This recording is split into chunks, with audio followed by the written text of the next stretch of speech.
dai ghiacci di sangue e strade spavento e partout du lion.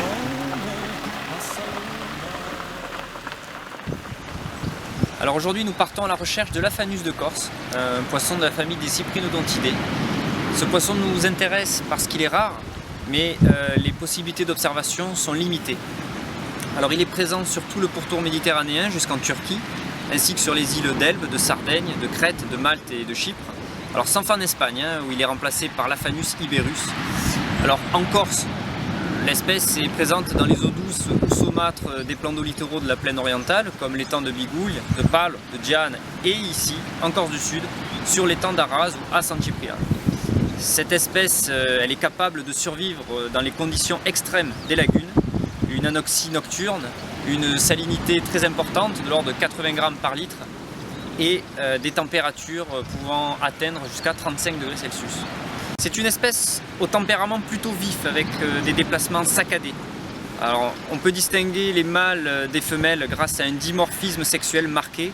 En effet, les mâles présentent sur leurs flancs 10 à 12 bandes verticales blanches aux reflets parfois un peu bleutés.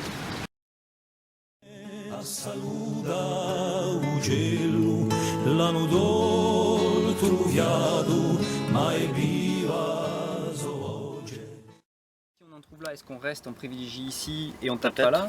Peut-être. Écoute, après vous aurez tout le temps de le faire. L'objectif aujourd'hui c'est finalement d'essayer d'en trouver.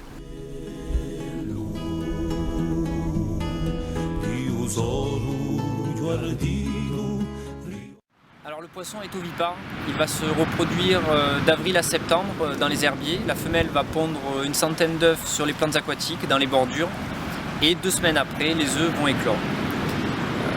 On peut d'ailleurs noter que les œufs peuvent se développer en l'absence d'eau, dans le sable ou la boue humide, ce qui en fait une adaptation particulièrement intéressante pour la survie dans ces zones extrêmes des lagunes. Alors les alevins, ils sont zooplanctophages. Ils vont rester la première partie de leur vie dans l'herbier où ils sont nés. Ils y trouveront leur nourriture et la protection dont ils ont besoin, puis ils se rassembleront pour s'engager en pleine eau. Et leur maturité sexuelle sera atteinte à 6 mois à peu près. Leur régime alimentaire se modifiera alors pour devenir omnivores et ils vont se nourrir principalement de larves d'insectes et de petits crustacés.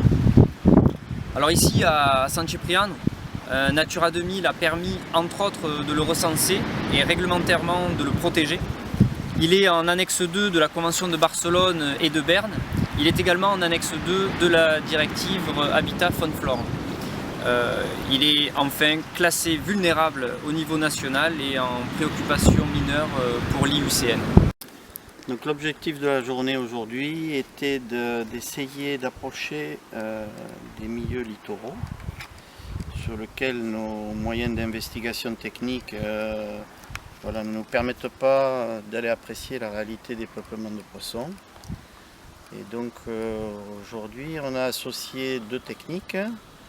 Une technique d'observation subaquatique en apnée, sur un premier milieu qui est l'étang d'Arroso, sur lequel on avait comme espoir d'aller voir des Aphanus de Corse. Et on a eu la chance de pouvoir en voir de différentes classes de taille, mais c'est des poissons qui sont quand même assez difficilement approchables puisqu'ils sont assez fuyants. Il est confronté à quelle pression sur les deux étangs? Qu'est-ce que c'est qu'il va rencontrer comme pression particulière?